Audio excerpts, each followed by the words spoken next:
अरे विहंग आलास तू? ऐक मला तुला एक गुड न्यूज द्यायची. Good news? मधुरा तू एवढ्या लवकर? ए तसं काही नाहीये. ऐक ना, सिरियस आहे. बोल. मी श्वेताला भेटले होते तेव्हा तिने मला सांगितलं की तिच्याकडे त्या नाटकाचं रेकॉर्डिंग आहे म्हणून. काय? अगं मग चल आत्ताच तिच्याकडे जाऊन ते रेकॉर्डिंग घेऊन येऊ. नाही अरे, तिला जरा वेळ लागणार आहे ना शोधायला. अगं मग ते शोधायला आपण तिला मदत करूया. बरं थांब, मी असं करते, मी तिला फोन करून विचारते आधी. हा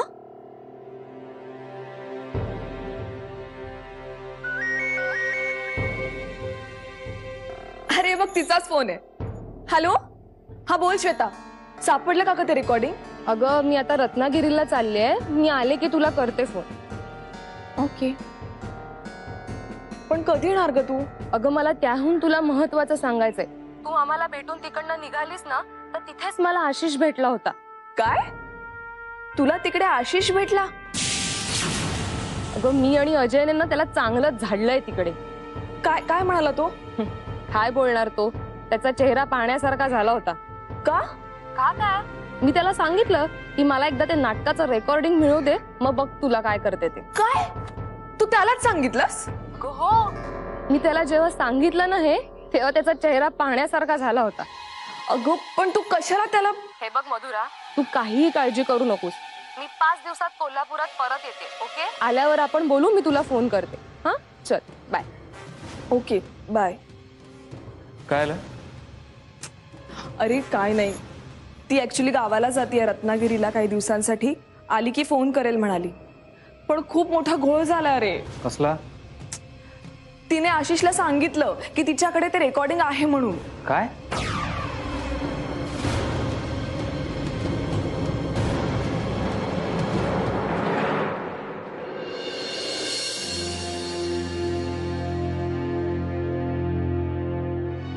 अहो, तुम्ही फार्म हाऊसवर कधी जाणार? उद्या जातोय मी आणि प्रिया. जाऊ ना. मी कोण सांगणार? तरी तुला विचारायचं बरंच काही आहे. हो, म्हणजे मला फक्त एवढंच विचारायचं होतं की आपण मागे फार्म हाऊसवर गेलो होतो तेव्हा अंगणात मी तुळस लावली होती. ती नीट वाढली की नाही, बहरली की नाही, तेवढं बघाल का प्लीज? तुळस? अजून काय विचारायचंय तुला? नाही, काय नाही. नाही, कारण तुझ्या चेहऱ्यावर बरीच प्रश्नचिन्ह दिसत आहेत मला. नाही, एवढंच सांगायचं होतं. का का नाटक करतेस मंजिरी? जे काही विचारायचंय ते सरळ विचार ना. मी प्रिया बरोबर फार्म हाऊसवर का चाललोय हेच विचारायचंय ना तुला. मग विचार ना. नाही, असं काही विचारायचं नव्हतं मला. बरोबर, तू कशाला विचारशील? मी इथे नाही म्हटल्यावर तुला रान मोकळं आहे. तू जाशील तुझ्या बॉयफ्रेंड बरोबर मजा मारायला. तुम्हाला कंटाळा नाही येत का तोच विचार करू? तेच घाणेरडे आरोप करण्याचा कंटाळा नाही येत तुम्हाला? तुम्ही जसं बघताय ना तसं जग नसेलही कदाचित. कधीतरी वेगळा विचार करून बघा. माझ्यासाठी नाही, इतर कुणाहीसाठी नाही, तुमच्यासाठी. स्वतःला बरं वाटेल तसा विचार केला.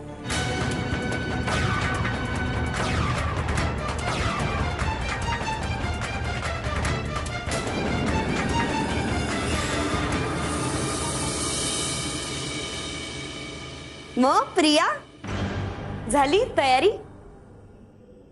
पॅकिंग झालं का? तू माझं ओझं उचलणार आहेस?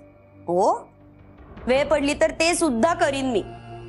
आता तू एवढी तुझ्या हनीमूनची तयारी करतेस म्हटल्यावर. तोंड बंद ठेवून येत राहा. ए तू चिडतेस काय ग एवढी? आता हे सगळं एवढं पॅकिंग बिकिंग करून सत्यजित दादांबरोबर चालली आहेस, हनीमून नाही तर काय? नाहीतर वास झाला तुझं. ए ही साडी नको घेऊन जाऊस, फार डल कलर आहे हा. छान कलरफुल ब्राईट साड्या घेऊन जा. कसं आहे ना, तुझं हनीमून ब्राईट आणि कलरफुल व्हावा असं वाटतंय मला, म्हणून सांग. बर, बाकी सगळ्या गोष्टी घेतल्यास ना नीट? घ्या.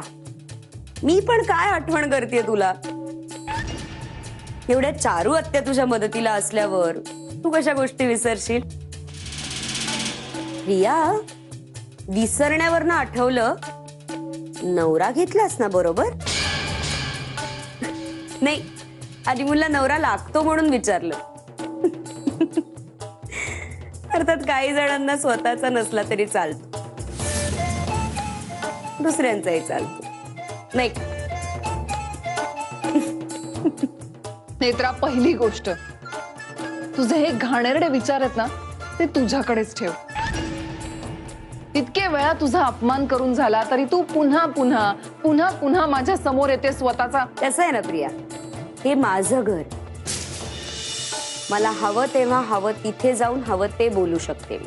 पण ही रूम माझी आहे. तुला दिलेली रूम आहे, तुझी नाही. तोंड बंद ठेव. पुन्हा पुन्हा स्वतःचा अपमान करून घ्यायची हौसच आहे ना तुला? कसं आहे ना प्रिया, तू कितीही आणि काहीही बोललीस ना तरी अपमानास्पद वाटतच नाही ग मला. एक गोष्ट लक्षात ठेवते, एखादी गोष्ट आपल्याला खूप तीव्रतेने हवी असते, ती सतत डोळ्यासमोर दिसतही असते, पण हाती मात्र लागत नाही. अशी अवस्था होते ना, आणि जेव्हा माणसाची, तेव्हा त्या अवस्थेत माणूस त्रागा करतो, वाईट साईड बोलतो. या गोष्टीचं कसलं वाईट वाटून घ्यायचं ग? अपमान तर त्याहून वाटून घ्यायचा नाही त्यांच्या बोलण्याचा. नेत्रा, बास झाला आता. हाती होत आहे. सत्यजितने तुला इथे राहू दिलं, पण म्हणून तू या घरावर हक्क गाजवशील असं जर तुला वाटत असेल तर तसं नाहीये. मी ठरवलं ना तर तुला आत्ता या घरातून बाहेर काढू शकते. ओके, मग ठरव ना. नाही म्हणजे काढूनच दाखव मला या घराच्या बाहेर तू. चल. ठीक आहे, आता तू बघच मी काय करते ते. पण नंतर पश्चात्तापाची वेळ आली तर मला सांगू नकोस. लक्षात ठेव प्रिया, या घरातनं मला बाहेर काढण्यात तुझंच नुकसान. Because we are sailing in the same boats Priya. मी सतत तुझं चांगलं कसं होईल याचाच विचार करत असते. नशिबानं आपल्याला एखादी गोष्ट दिली नाही तर ती दुसऱ्याकडनं हिसकावून घ्यावी याच मताची मी पण आहे. म्हणूनच तुझं वागणं आवडतं, मला पटतं. मला खरंच खूप मनापासून वाटतं की मंजिरीची जागा तू घ्यावीस या घरात. पण तुला माझ्याबद्दल काहीतरी वेगळंच वाटतं. सतत भांडत असतेस माझ्याशी. हा, माझ्या मनात तुझ्याबद्दल काहीतरी काळं बेरच आहे असंच तुला वाटतं सतत. मला वाईट वाटतं ग. आणि तू आता इकडनं तोंड काळं करावंस ना असं मला वाटतं. अगं ते करायला तर तू जाणार आहेस फार्म हाऊस वर, नाही का? Netra, get out. Happy honeymoon Priya.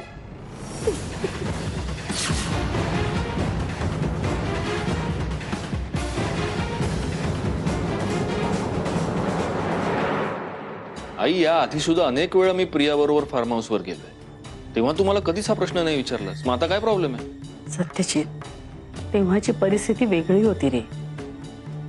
तेव्हा तुझं लग्न झालं नव्हतं आणि आता झालंय. ठीक आहे, तुझी जर हरकत असेल तर मी नाही नेत प्रियाला माझ्या बरोबर. सत्यजित, हे बघ, प्रियाला तू बरोबर नेण्यात माझी मुळीच हरकत नाही, पण मला काय म्हणायचं तुला कळलेलं नाहीये नीट. काय? हे बघ, प्रियाने तुझ्या बरोबर यायला हवं, पण ते मानानं. तुझ्या लग्नाच्या बाबतीत माझ्याकडून चूक झालीये, पण अजूनही वेळ गेलेली नाहीये सत्यजित. वेळ गेली आई, वेळ निघून गेली. त्यावेळी जर तू मला सांगितलं असतंस प्रियाशी लग्न कर, तर मी प्रियाशीच लग्न केलं असतं. पण आता तू मला सांगतेस मंजिरीला सोड आणि प्रियाशी लग्न कर, तर ते नाही जमणार, नाही जमणार. अरे पण प्रियाचा तरी विचार कर. नाही, आता मला माझ्या मनाचा विचार करू दे प्लीज.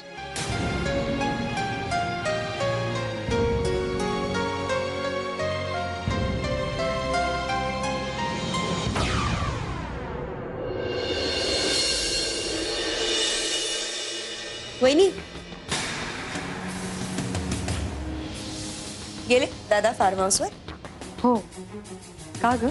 तुम्ही पण ना ग्रेट आहात वहिनी. मला तर तुमच्या या मूर्खपणावर हसावं की त्याची कीव करावी हेच कळत नाही. म्हणजे हे अजून तरी काही घडलं नाहीये, पण काहीही घडू शकतं ना. नाही म्हणजे मी नसतं असं माझ्या नवऱ्याला कुठल्या तरी परक्या मुलीबरोबर पाठवलं. का? असं काय घडलंय? अहो एवढं सगळं घडलं तरी तुम्हाला अजूनही असंच वाटतंय की काहीच घडलं नाहीये? अगं मला बोलत बसायला वेळ नाही. नाही मला वेळ नसेल, पण धाडसी आहात तुम्ही, करेजियस. मी नसतं बाबा माझ्या नवऱ्याला असं कुठल्या तरी परक्या मुलीबरोबर पाठवलं फार्म हाऊसवर. आता तिकडे काय घडेल काय नाही म्हणजे काही घडेलच असंही नाही, पण मनात नको नको ते विचार येत आहेत. तो कसं आहे नेत्रा, माझा सत्यजितवर पूर्ण विश्वास आहे आणि माझा स्वतःवरही विश्वास आहे. आणि एकदा विश्वास असला ना की मग नात्यात संशयाला जागाच नसते. नाही अगदी बरोबर आहे तुमचं. आता माझाही आहेच की गौरांगवर विश्वास, पण तरी सुद्धा मी त्याला परक्या मुलीबरोबर दुसरीकडे कुठेही पाठवायची रिस्क नाही घेणार. बरोबर आहे तुझं. हा ज्याचा त्याचा वैयक्तिक प्रश्न असतो. अगं मला बरीच कामं आहेत, मी येते.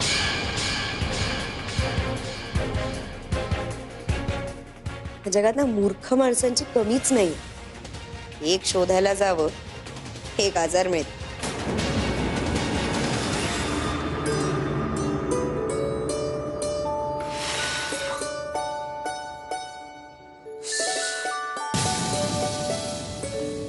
Yes Tu. आय गेस हा प्रश्न मी तुला विचारायला हवा होता, राईट? मी पल्लवी सोनकर, या घराचा मालक विहंग भोसले याची मैत्रीण.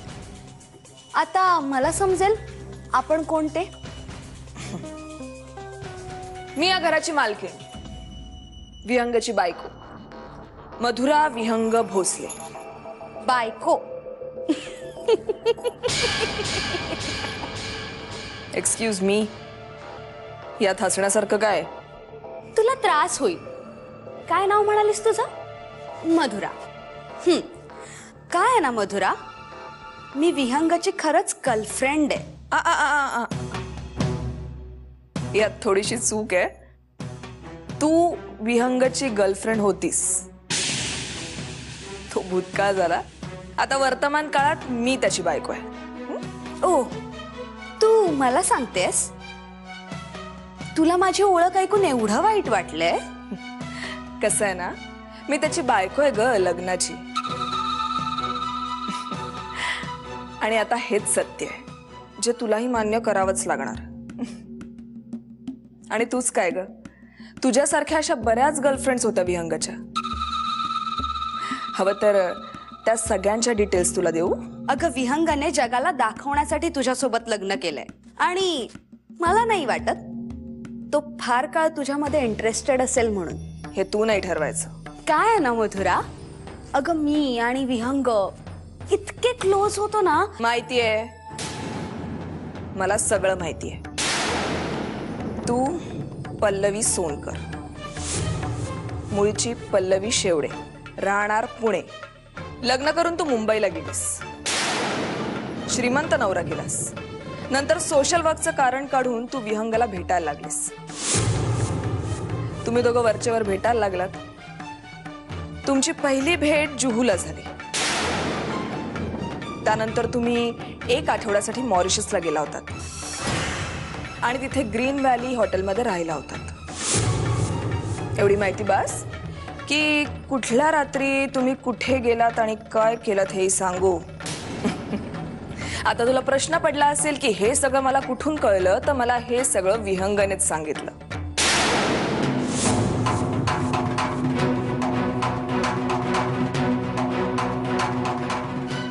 एक मिनिट पल्लवी,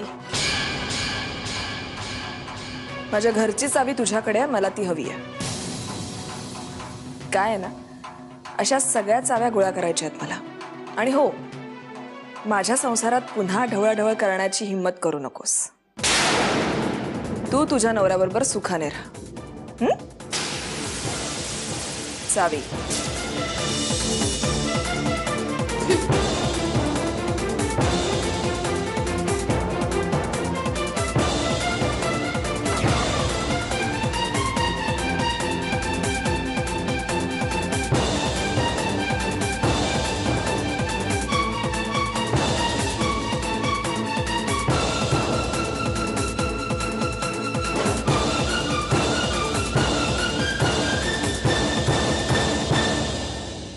पल्लवी, अरे विहंग, तुला उशीर झाला? काही नाही, त्यांच्या घरचा रस्ता चुकल्या होत्या. त्यांना बरोबर त्यांचा रस्ता दाखवून दिला. एनिवेज, तू कॉफी घेणारस? तुझ्यासाठी गरमागरम कॉफी तयार करते. हं?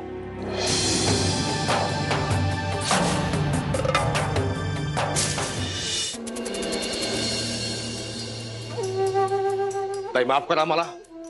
पूजा अर्चेमध्ये जरा वेळ गेला. तुम्हाला वाट बघायला लागली, बसावं लागलं तुम्हाला. बोला. हे बघा, मी महत्वाचं बोलायला आले तुमच्याशी. हा हा हा, बोला बोला बोला बोला. अहो, मी तुम्हाला एवढी महत्वाची बातमी दिली, त्याचं तुम्ही काहीच केलेलं नाहीयेत अजून. खाली काय बसताय आता? अहो, पूजा झाल्याशिवाय खुर्चीत कसं बसणार? दंडच आहे आमचा. बाबांना काय वाटेल? ते जाऊ देत. सत्यजित आणि प्रियाचं काय? तुम्ही बसा, कम्फर्टेबल व्हा, बसा. बोला बोला बोला. अहो, मी तुम्हाला सत्यजित आणि प्रियाच्या अफेअर बद्दल सांगितलं, तर तुम्ही काहीही केलेलं नाहीयेत अजून. काय बोलता हो तुम्ही?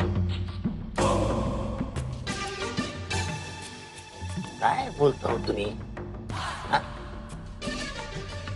हो, प्रत्येक माणसाला ट्रॅप करायची वेगवेगळी पद्धत असते.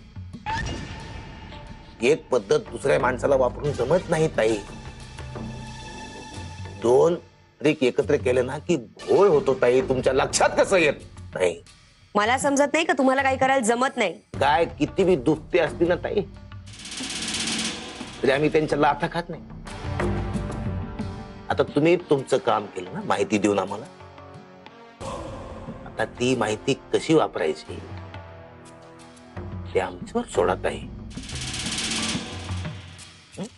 मागच्या वेळेस नाही का गेलो वहिनीला भेटायला? केला का नाही घोळ? थोडासा वेळ लागतो ताई, टाइम लागतो त्याला. तुम्हाला समजत नाही ताई. अहो, पण मग तुम्ही काहीही न करता नुसते हातावर हात ठेवून बसून राहणार आहात का? अभ्यास चालू आहे ताई, अभ्यास चालू आहे. अभ्यास झाला की रिझल्ट. तोपर्यंत त्या सत्यजित मुदोळकरनी तुमचा रिझल्ट नाही लावला म्हणजे मिळवलं. जास्त बोलल्या ताई, जास्त बोलल्या तुम्ही. तो बरा,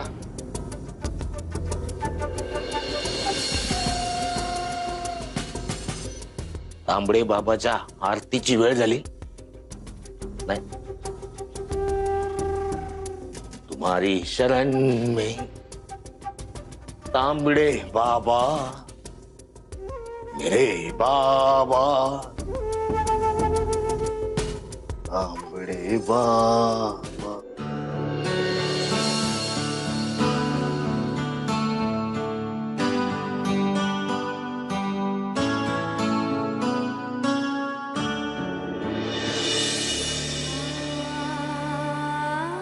तुळस बहरली.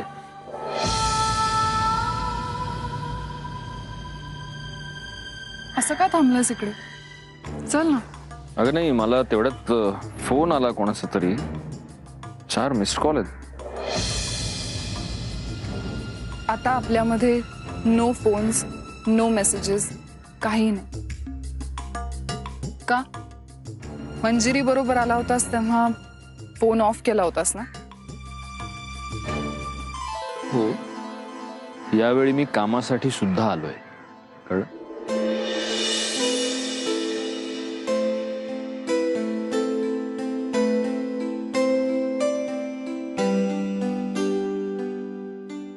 सत्यजित, इथे आल्यानंतर मला इतकं बरं वाटतंय माहितीये. आणि हा सगळा आनंद ना मला साठवून ठेवायचा आहे.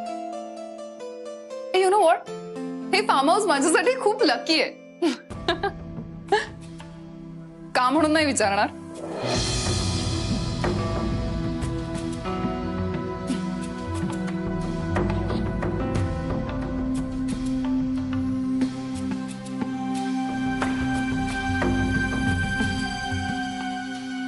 कारण इथेच पहिल्यांदा तू माझं झाला होता. आणि ह्यावेळी पण जेव्हा तू मला म्हणालास ना की आपण दोघांनीच इथे यायचंय, तेव्हा मला इतका आनंद झाला होता. हो हो हो, एवढी घाई काय? आत्ताच तर आलोय आपण इथे. घाई? तुझ्यासोबत मिळालेला एकही क्षण मला वाया घालवायचा नाही. कसं आहे, कुठल्याही गोष्टीपासून मिळणारा आनंद हा पुरवून पुरवून उपभोगायचा असतो. आणि जेव्हा आपल्याला एखाद्या गोष्टीची वाट पाहावी लागते ना, तेव्हा ती मिळाल्यानंतरचा आनंद थोडा जास्त असतो, नाही का? वाट बघून झाली माझी, खूप वाट बघितली मी.